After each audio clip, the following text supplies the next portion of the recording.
por saludarte, mi querida María, y decirte que bienvenida. Tú no conocías esta casa, la nueva, el sede de la radio. Pues primero, gusto de verte y saludarte. Buenos días. Muchas gracias, para mí es un honor y un gusto siempre verles, estar aquí con ustedes y poder compartir este espacio, siempre para hablar de buenas noticias y reflexionar sobre educación, sobre cultura, sobre deporte y estar en Guayaquil. Qué bueno todo lo que dices. María es directora ejecutiva de CRISFE. Cuéntanos un poco de qué se trata, qué retos estás llevando adelante y lo que estás haciendo. Bueno, CRISFE es una institución que hoy se está dedicando al tema educativo. Estamos trabajando para transformar al Ecuador a través de la educación. Esa es nuestra meta, ese es nuestro lema. Y hay algunos temas que queremos abordar para poder desde el sector privado aportar a que la calidad educativa en nuestro país mejore. Pensamos y estamos convencidos de que la calidad educativa y la educación es una corresponsabilidad de toda la sociedad, los medios de comunicación, las empresas, el ciudadano común, los espacios públicos, todos educan y por lo tanto todos tenemos que tener una agenda compartida. Y hay algunas cifras que preocupan respecto a eso. Por favor. Y son las que nosotros queremos cambiar. Realmente eso es lo que nos tiene ampliamente ocupados, porque pensamos que sí podemos transformar esa realidad en nuestro país. Vemos que, no muy diferente que en otros lugares del mundo, la calidad de los aprendizajes no es buena. Entre 4 a 5 de cada 10 estudiantes no logran las habilidades mínimas requeridas en lengua y literatura, dependiendo del nivel educativo, con las pruebas ecuatorianas. Es decir, con la mitad de los niños, pese a estar escolarizados, no aprenden a leer o no entienden lo que leen al nivel que un niño de su edad debería. Qué grave. Algo similar sucede cuando se trata de evaluar sus aptitudes en matemáticas, que son también un síntoma de cómo nosotros interpretamos y resolvemos los problemas. Y esto hace el corazón de la problemática en términos de calidad educativa, además de, obviamente, los desafíos que tienen y están relacionados al contexto, a las habilidades socioemocionales, a la empleabilidad de los jóvenes.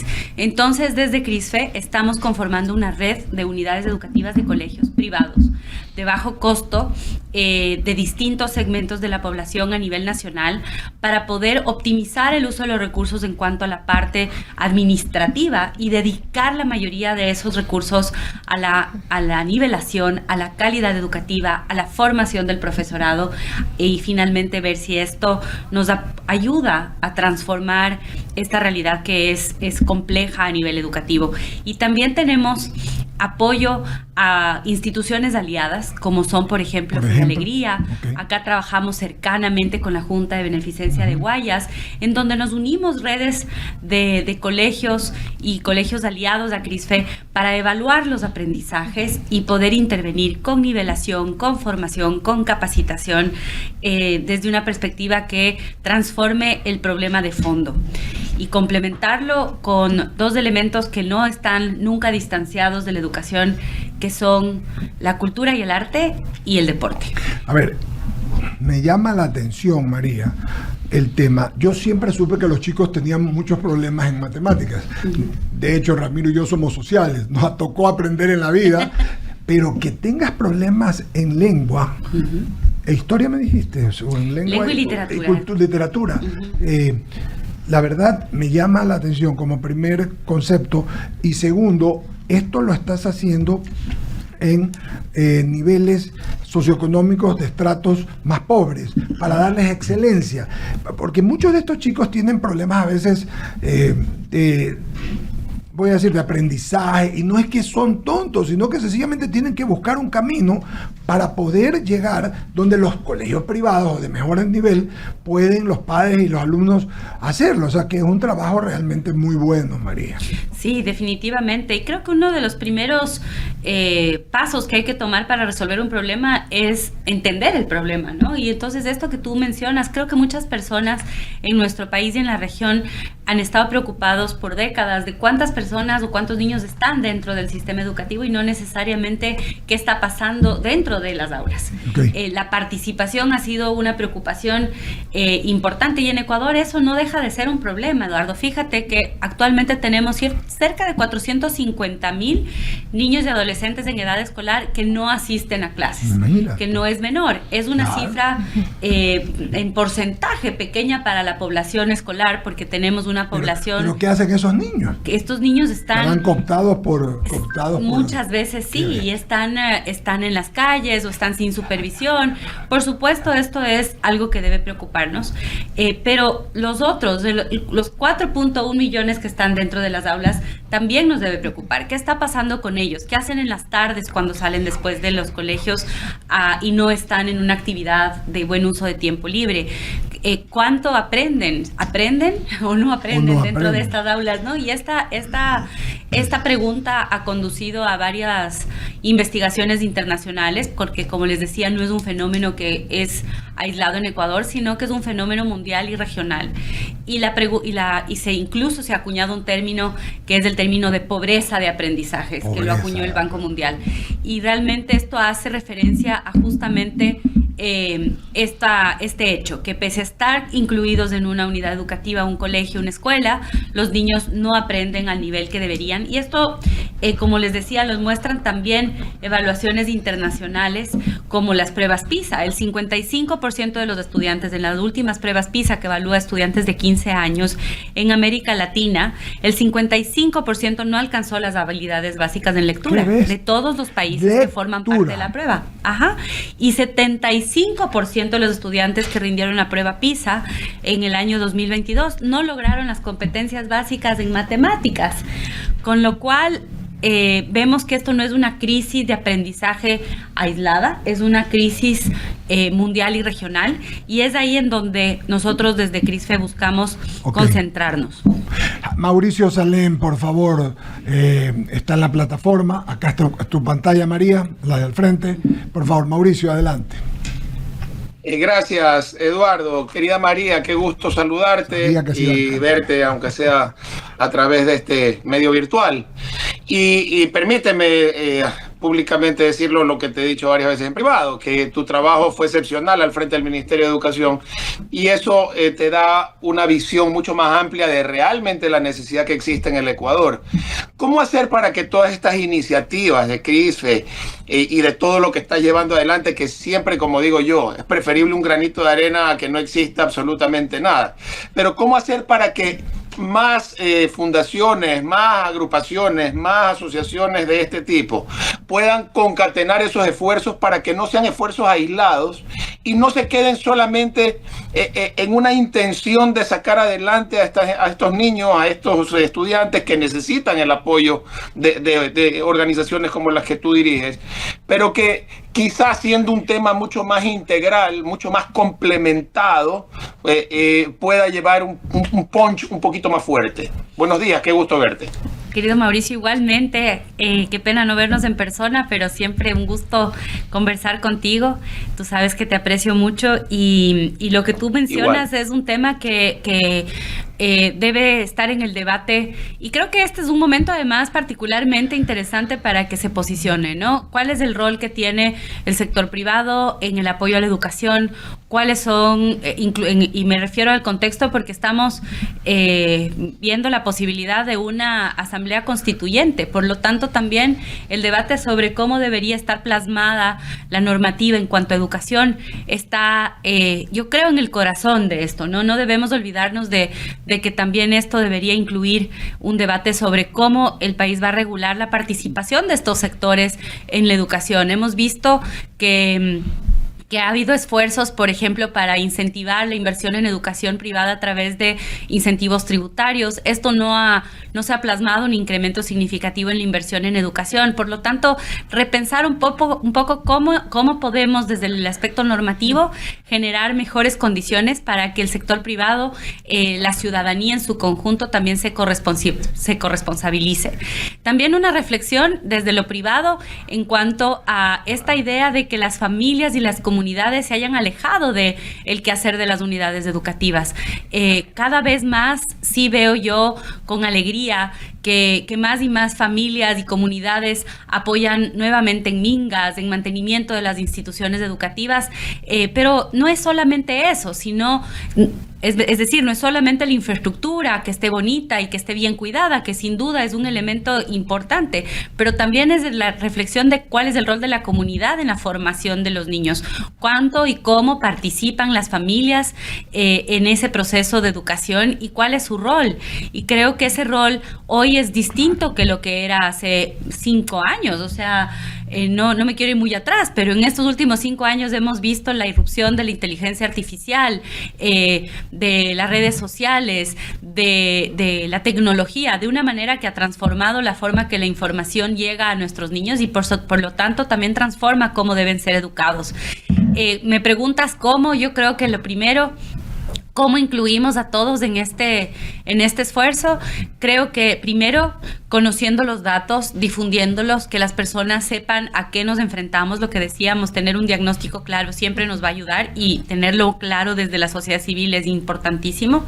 Y luego también a las empresas mostrarles cifras claras que entienden los empresarios de cuál es el impacto que tiene una inversión en educación respecto a la productividad de cada una de sus empresas, de su país, de su ciudad y cómo eso se traduce también en un éxito mayor para todo su negocio.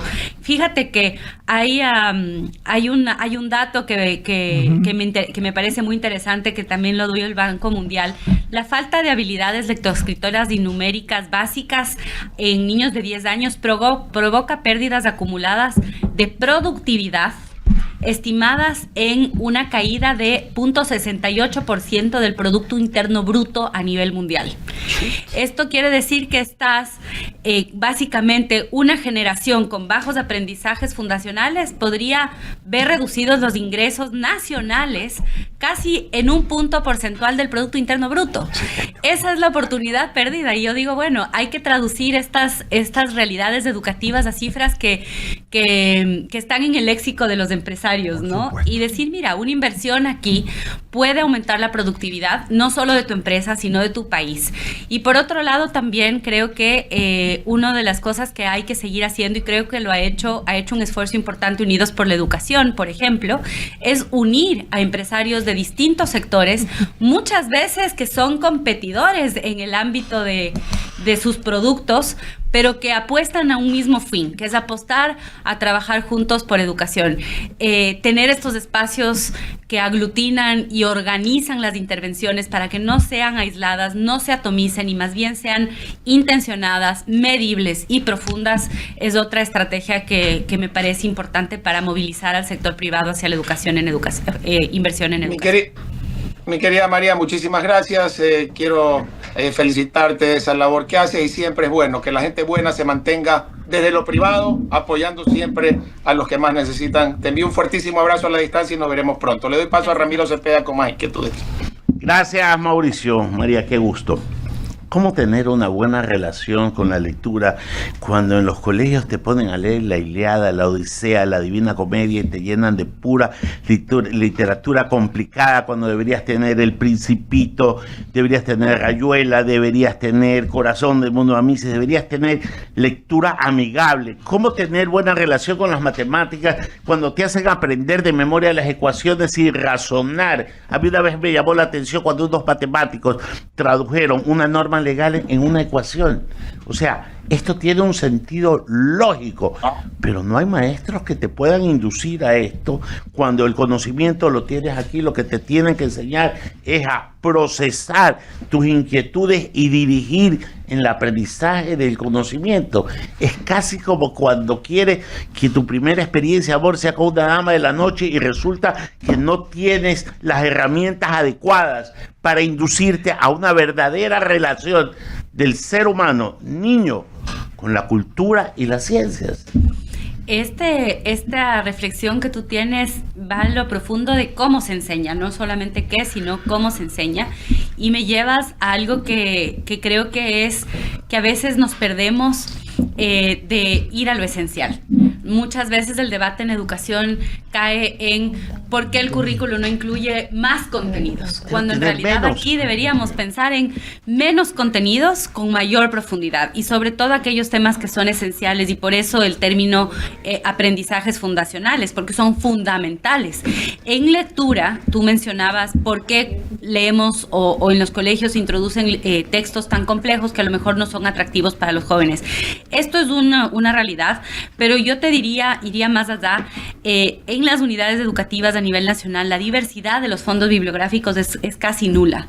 La disponibilidad de libros que tienen los estudiantes es muy cortita, es pequeña. A nivel de la institución educativa fiscal, que es la mayoría de nuestros establecimientos educativos a nivel nacional, tenemos los textos oficiales que se entregan, pero no tenemos cuentos, libros o bibliotecas bien dotadas. Desde CRISFE, una de las iniciativas que hacemos con Diners del Ecuador es justamente construir y poner en marcha ludobibliotecas en distintos lugares del país. Actualmente, por ejemplo, tenemos ya algunas aquí en Guayaquil, como en Pozorja, y aquí cerca también tenemos una biblioteca en un colegio fiscal que hemos apoyado al Ministerio de Educación con aquello, pero también lugares de uso común, como por ejemplo en museos, en museos en donde actualmente no hay disponibilidad de libros. Entonces, buscar, a veces a mí me preguntan, pero ¿para qué les dan libros si es que ya pueden leer todo en la computadora? Y la respuesta es sencilla, no se aprende igual a leer en una tablet, en una computadora. El tener el texto físico es realmente lo que te anima a la lectura, el poder tocar el libro, oler sus páginas, el pasar la página cuando lo lees, genera otro tipo de conexiones neuronales, y que sean además textos atractivos, bonitos, que sean un incentivo para los niños para poder leer y generar ese amor por el conocimiento y por la lectura. Esto es un elemento totalmente consustancial. Y luego tienes el tema de la formación del profesorado que menciona Ramiro. ¿Cómo podemos trabajar para que nuestros profesores también amen la lectura? Porque no se puede enseñar lo que no sabes y lo que no amas. Correcto. Entonces también buscar espacios para que ellos puedan estar en clubes de libro, que tengan acceso a literatura, que puedan ellos mismos comprender que esto puede ser la mejor herramienta para el aprendizaje autónomo, pero además también de distracción y de buen uso del tiempo libre. Llevo 37 años en la labor editorial, he publicado autores, más de 200, una cantidad de 400 libros, si no son más. Sé lo que me estás diciendo y sé que el libro físico es irreemplazable, ya, porque desde el mismo olor hasta el manoseo termina teniendo la relación. Pero aterricemos en la realidad, y la realidad es que no se puede hacer a todo, y te lo habla un librero y un editor. Hay que tener también un acercamiento con la tecnología para que lo puedan chequear, también con lo visual. Hay tanto material visual, auditivo, los audiolibros, y yo tengo el cartero de Neruda narrado por el mismo Skarbeta, que me lo dio, y resulta que hay herramientas que se pueden complementar. Pero vamos a la reflexión que hiciste. Y discúlpame la frase que vos se enseña mucha pendejada en el colegio. 4 materias son suficientes: historia y geografía, lengua, matemática y algo más. Y tampoco es necesario ir 5 días al colegio, porque es importante lo que usted decía: deportes, las actividades lúdicas, ensayar en el teatro. Hay que buscar la forma de que el estudiante active la memoria sin mandarles a aprender cosas innecesarias de memoria, sino que se aprendan el libreto de una obra de teatro. Están ejercitando la memoria. No sabemos enseñar, y ese es un grave problema. ¿Cómo corregirlo? Tú mencionas algo, bueno, yo pienso que hoy día el rol de la escuela no es solamente el educar, y por eso sí considero importante que tengamos servicios educativos los 5 días de la semana. Inclusive yo abogo mucho por una jornada más larga y extensa, no para tener más materias necesariamente, digamos, no porque queremos seguir llenando el currículo, sino porque es un espacio seguro. Sí, señora. Y en este contexto, sobre todo, creo que todos valoramos que los niños estén en un lugar supervisados, con actividades adecuadas en un entorno seguro. Esto tiene que proveer la escuela. No puede ser solamente la parte educativa. Es un entorno de seguridad, es un entorno protector, no exento de problemas. Las escuelas están en una sociedad y por supuesto no son islas aparte de lo que sucede en el resto, pero sí, sin duda, tienen que ser un espacio seguro, un espacio protector.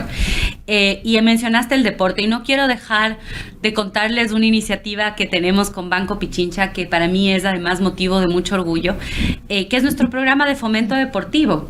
En CRISFE nosotros lideramos un programa que tiene 3 distintos componentes en cuanto a la promoción del deporte de excelencia, no solamente como una herramienta adicional de juego, de diversión, de entretenimiento y de además de desarrollo de la salud física, pero también como algo que nos permite a nosotros sentirnos orgullosos como ecuatorianos y tener referentes, que es, primero, un equipo, que es el Team Banco Pichincha CRISFE, que actualmente tiene 22 atletas, donde tenemos categorías como el ciclismo, el ajedrez, la natación, el atletismo de velocidad, BMX, pentatlón, escalada, frame running, rugby inclusivo, 22 entre atletas y un equipo inclusivo de rugby que definitivamente a nosotros nos dan una inspiración, porque son deportistas como Ana Vivar, como Miriam Núñez, como Glenda Morejón, que acaba de ser madre, Daniel Pintado, Darla Chacón, deportistas que nos muestran que realmente ser constante, ser disciplinado, paga, tiene sus frutos. Nos muestran que en las caídas y en los fracasos es en donde se construyen los éxitos. Y les acompañamos en este recorrido, no solamente cuando están en la cima, en lo más alto, sino durante toda su trayectoria. Y también tenemos 2 otros elementos en nuestro programa de fomento deportivo. Uno, que es nuestros chicos de nuestro programa de semilleros, en donde son niños y jóvenes, casi 200 de ellos, con los que estamos trabajando en becas educativas, en acompañamiento deportivo, con Fedeguayas, con Concentración Deportiva de Pichincha. Y también tenemos Impulso Deportivo, que son deportistas que todavía a lo mejor no están en estos niveles de excelencia, pero que tienen esa proyección como para llegar allí, y queremos acompañarles en esta trayectoria.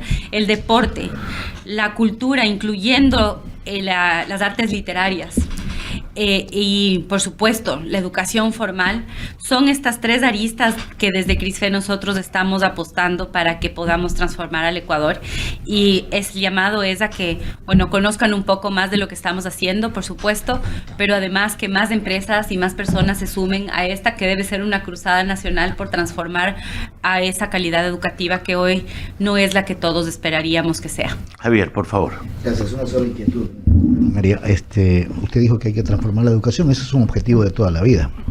Y 2, señaló pobreza de aprendizaje. Yo diría que es una pobreza de enseñanza la que tiene el Ecuador, porque los profesores de actualmente no tienen esa calidad que deberían tener para enseñar a los estudiantes, que hoy están más perdidos que un perro en procesión.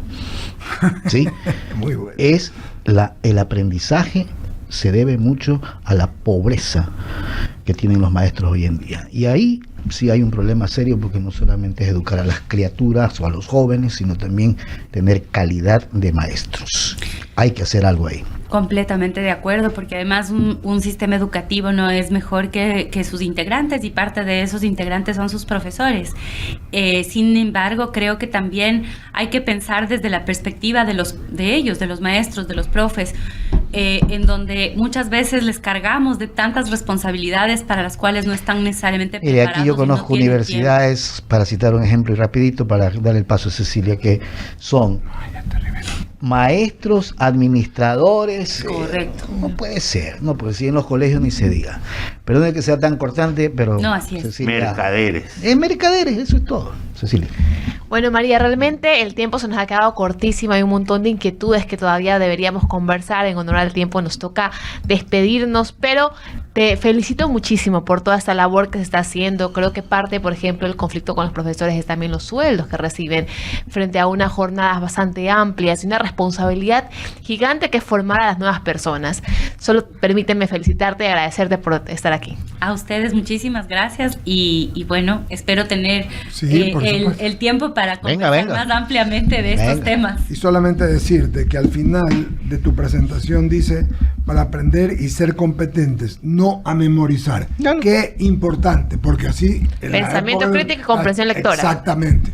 Y me ha dejado más que preocupado tus cifras sobre los chicos que no pueden leer. Por un tema familiar, cuando una persona cercana tenía dislexia y se le hacía difícil y tuvo terapia y pudo salir adelante. Pero entiendo que ahí hay otro tipo de cosas, pero que una criatura, lo que hablamos, no pueda leer bien, que no tenga... ¿Cómo si no lee bien va a poderse desempeñar en el futuro? ¿Cómo va a entender? ¿Cómo va a razonar? ¿Cómo va a entender?